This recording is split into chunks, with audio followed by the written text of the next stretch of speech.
यह चैनल केवल मनोरंजन के लिए है। हम किसी भी अंधश्रद्धा को बढ़ावा नहीं देते। आयुष के गायब होने के बाद उसके घर में कोई रहने नहीं गया। उसके माता पिता शहर छोड़कर चले गए, लेकिन घर बिक नहीं रहा था। हर खरीदार को कुछ महसूस होता था। लोग कहते थे उस घर की खिड़की दिखती है, लेकिन असली कहानी तब शुरू हुई जब रिद्धि, जो आयुष की छोटी बहन थी, 3 महीने बाद उस घर में वापस आई। वह नहीं मानती थी कि उसके भाई के साथ कुछ अलौकिक हुआ। उसकी एक ही जिद थी, मेरा भाई कहीं छिपा है, मैं उसे ढूंढकर ही आऊंगी।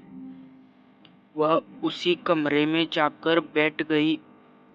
वही खिड़की, वही कांच, वही तूफानी मौसम। रात के 1:15 पहली आवाज आई, ठक ठक। रिद्धि ने खिड़की की ओर देखा। बाहर अंधेरा था। वह डर नहीं रही थी। उसने धीरे से कहा, आयुष, क्या तुम हो? कुछ देर सन्नाटा रहा। फिर कांच पर एक उंगली से कुछ लिखा गया, बाहर से नहीं, अंदर से। कांच पर शब्द उभर कर आए, मैं तुम्हें देख रहा हूँ। रिद्धि का खून जम गया। उसने कांपते हुए पीछे मुड़कर देखा। कमरे में कोई नहीं था, लेकिन कमरे के कोने में रखा आईना खुद ब खुद धुंधला होने लगा, जैसे किसी ने उस पर सांस छोड़ी हो। और फिर उस धुंध पर धीरे धीरे एक चेहरा बनने लगा। सफेद, बिना पलक झपकाए, काली आंखें, वही मुस्कान, वही चेहरा जिसने आयुष को देखा था। रिद्धि की सांस रुक गई। चेहरा आईने से बाहर झुकने लगा, जैसे कांच पानी हो और वो उसमें से निकल सकता हो।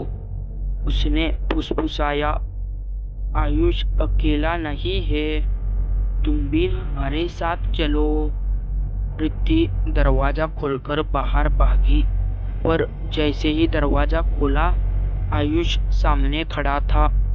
लेकिन वो आयुष नहीं था। उसका चेहरा फीका, आंखें काली, वही मुस्कान, और उसके होठ धीरे धीरे हिले।